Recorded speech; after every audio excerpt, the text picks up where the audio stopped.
Oh my god, Pachirisu the god!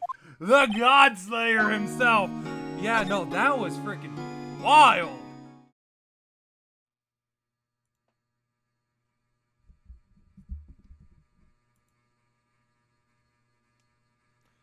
Hello, everybody! As you probably know, it's the Red Mage Crow, and welcome back to Phoenix Wright, Ace Attorney, the Trilogy, the first game.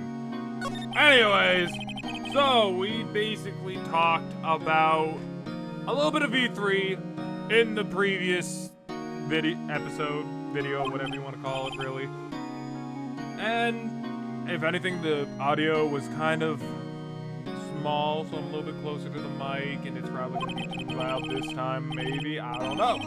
Anyways, the one that I wanted to talk for this one is another game announced from E3 that I have a lot of thoughts on,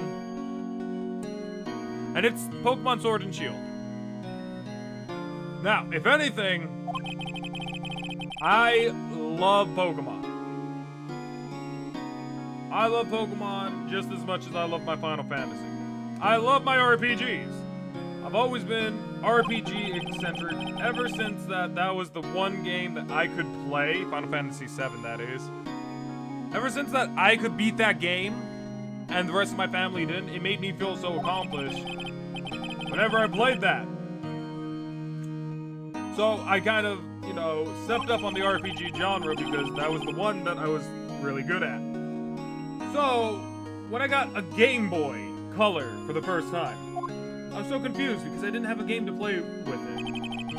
And so, my uncle had bought me Pokemon Yellow. That was my very first Pokemon game. And you can bet that I have stayed with Pokemon up to this point. The only games that I've relatively never collected was Black and White 2, and Ultra Sun and Ultra Moon.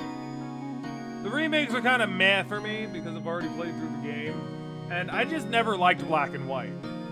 If anything, Black and White was never my favorite generation. And if anything, if it's your favorite generation, that's fine. That's good, you do you, but for me personally, I didn't like it. And it's one of those really weird things. Probably the design of the Pokemon. But I digress! So, I have been staying with Pokemon ever since. I played Sun and Moon, and I gotta say, I'm getting sick and tired of how they're doing your rivals in these games. The rivals are becoming way too helpful. If you are my rival, I want you to be like god dang Blue. Someone who I can kind of get along with, but also kind of be a joke. And, be there to disrupt me whenever possible. And it seems like it's going to be an ongoing thing where, the rival is actually very helpful. I don't want that! Pokemon Let's Go, Pikachu and Eevee did it the wrong way. It should have been like Blue. Gary, Blue, whatever the heck you guys want to call him. But instead, he's like a helpful little person, and I hate it! Bring back mean, antagonizing rivals. Yes! Anyways, so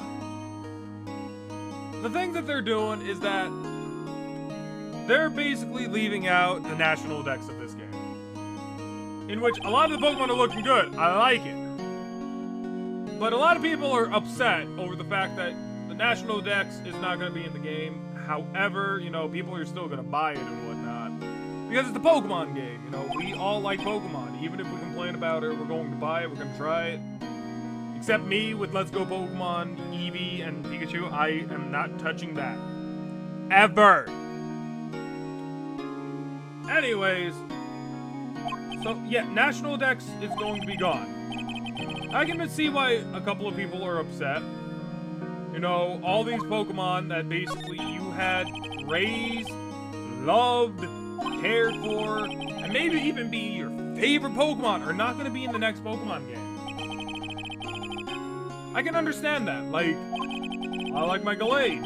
Gallade's probably not going to be in the next Pokemon game. I like my Pyukumuku. Pyukumuku probably isn't going to be in my next Pokemon game. There are probably going to be a couple of Pokemon that I really like to use in my Pokemon games that are probably not going to be in the next Pokemon game. I'm going to be upset, yes, but I'm still going to play it. And, you know, the reason for that is that I just love Pokemon as a whole. And I can honestly see, you know, the reasoning and why, you know, why they would kind of do this. And I kind of want to explain it a little bit, although no one's relatively going to care. Probably, at least not from me, seeing as how I'm not, you know, big in the Pokemon community and whatnot. But there are a couple of things that you relatively have to remember when it comes down to making games. I have a little bit of gaming knowledge, so please bear with me if what I am saying is not 100% factful. But I am going to try my best to, you know, explain it in some way, shape, or form to hopefully get some people to understand what's going on. So, you know, it's always been a thing that, you know, ever since the transition from sprites to 3D has been a really big jump. It relatively happened recently, probably somewhere around X and Y.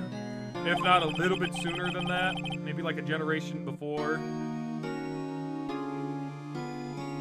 But the thing is that, you know, with that, if it came out in X and Y, there are going to be, what, 600 Pokemon? Each one is going to have like a basic animation, a basic idol, and whatnot. You know, we can't use sprites anymore. And that's a real shame, because I like sprites and whatnot, but, you know, I digress. Again, I tend to, you know, get a little sidetracked and whatnot. By the way, favorite character is coming up, and by favorite character, I mean I dislike this lady. Not you, Maya, but the next one, old bag. Anyways, so, you know, you gotta think what happens when you switch from one console to the next.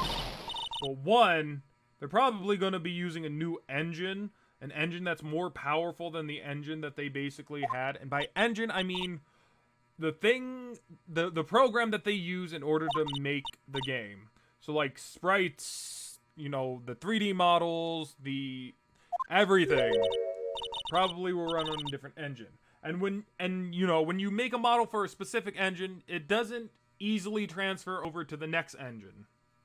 Or if at all. So they're probably going to have to make, you know, models from scratch and whatnot. And then there's also, you know, the animations, you know, those are going to have to be from scratch too. And from what I heard, they want to, like, focus a little bit more on the animations. Don't know if that's true or not. And, you know, there's just going to be a lot of time-consuming things that are happening because they're swapping over to, like, you know, a new console. And that's probably what it is that they just don't have enough time in order for, you know, them to, like, get every single Pokemon in. So might as well get, you know, most of them at the very least. In which I would hope that they would, you know, eventually add on more Pokemon at a time. But I don't want it to be paid DLC. I would like it to be free. But, you know, that's me being wishful, and I don't think that would honestly work. Because would you relatively want to, like, you know, work and then work for a big Pokemon, like, big company, like Game Freak, and then, oh god, like this character has not been transitioned to the HD remake well. Holy jeez. Anyways, so, you know, it's gonna be very time consuming, and from what it sounds like, Nintendo seems to want to put their workers before everyone else. And I 100% support that. And, that's because, we all got to remember that we're all human beings. Things can get stressful. Things are going to, relatively, things just happen. And sometimes, things don't go the way that we want. So, we got to remember that people who make games, they're human too. You can't always get what you're looking for. As unfortunate as that sounds. And, if they're going to, make it easier on the workforce, that would mean that, the game isn't going to come out as, good as we would technically want it. But that's fine. It's fine. It's going to be another Pokemon game in a beautiful region, new Pokemon. We'll be fine. Now for, another little segment, which is kind of iffy, if anything.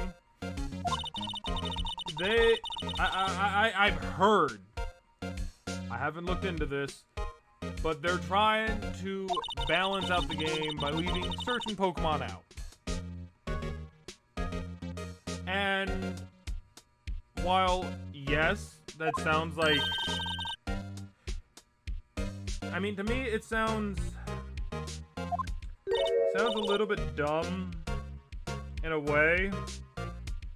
I can kind of see how that would work, but it's not gonna work.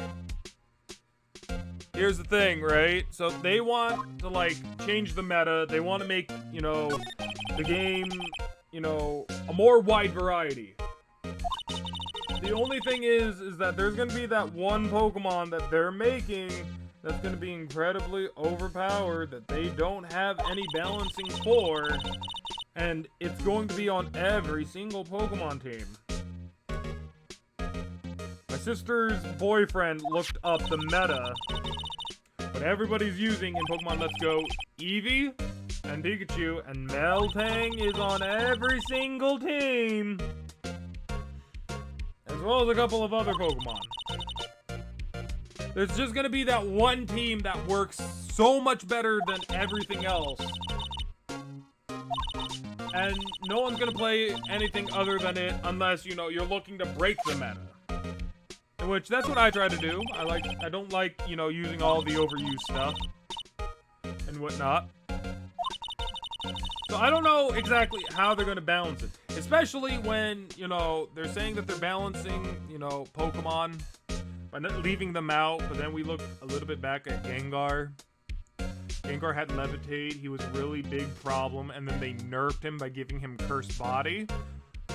For those of you who don't know, Levitate is an ability which makes you float above ground, levitation, but it also makes them immune to ground types. He's Ghost Poison. Poison is weak to ground. Gets rid of one of his weaknesses. But, yeah, he was just a glass cannon. But, they nerfed the heck out of him by giving him Cursed Body. So he's not meta anymore.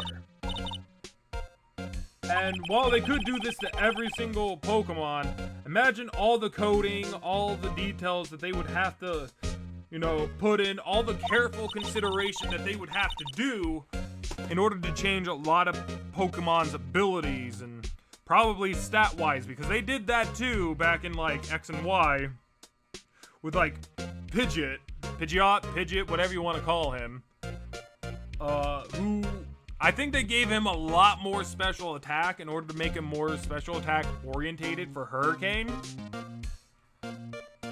So, in the past, they have buffed Pokemon, and they have nerfed them in ways that are, quote-unquote, appropriate.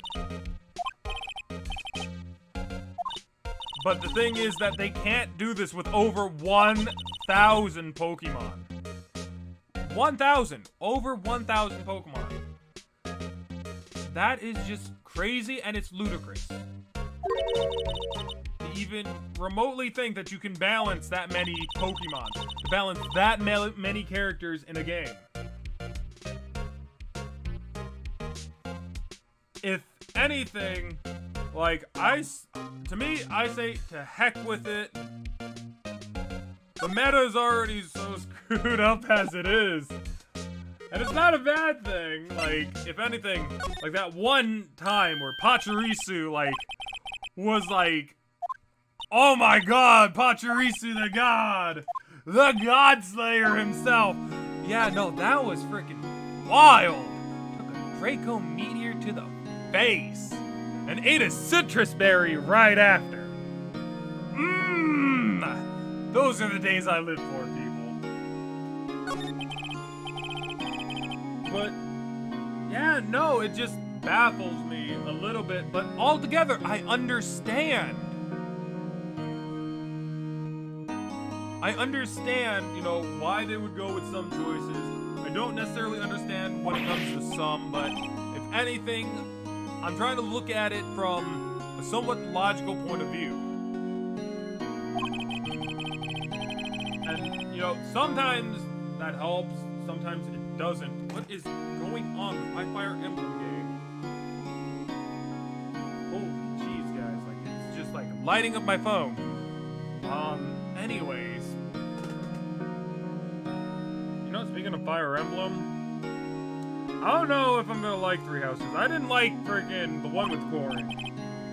I know I'm getting a little bit off topic, but I didn't like Corrin's entire thing. Splitting the game up into 3 different continuities, and all of them being canon in some way, shape, or form. Not about that life. No way, don't do that. Pokemon's okay.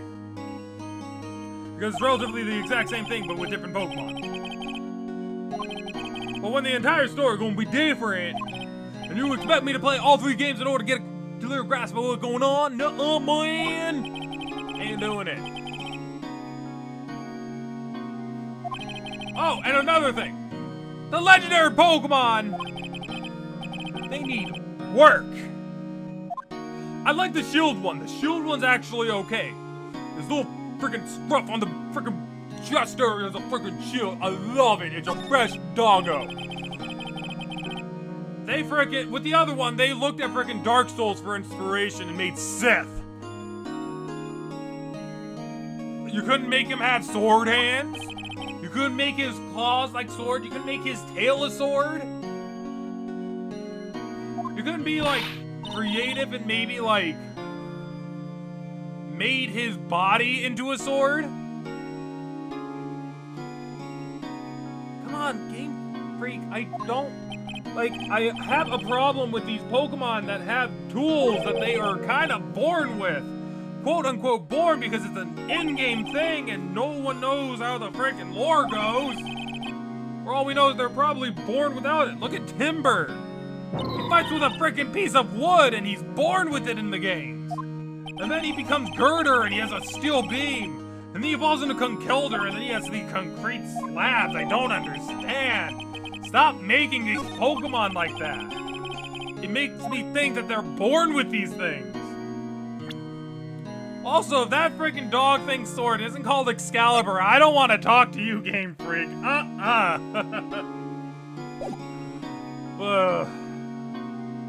Yeah, it's wild. It's crazy.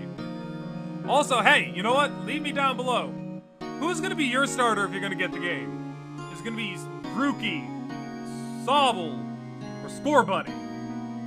Or is it Scorbit? I don't know.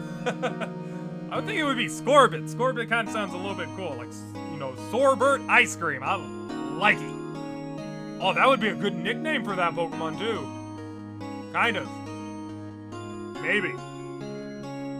But yeah, no, let me know in the comments down below what you guys would be picking first, you know?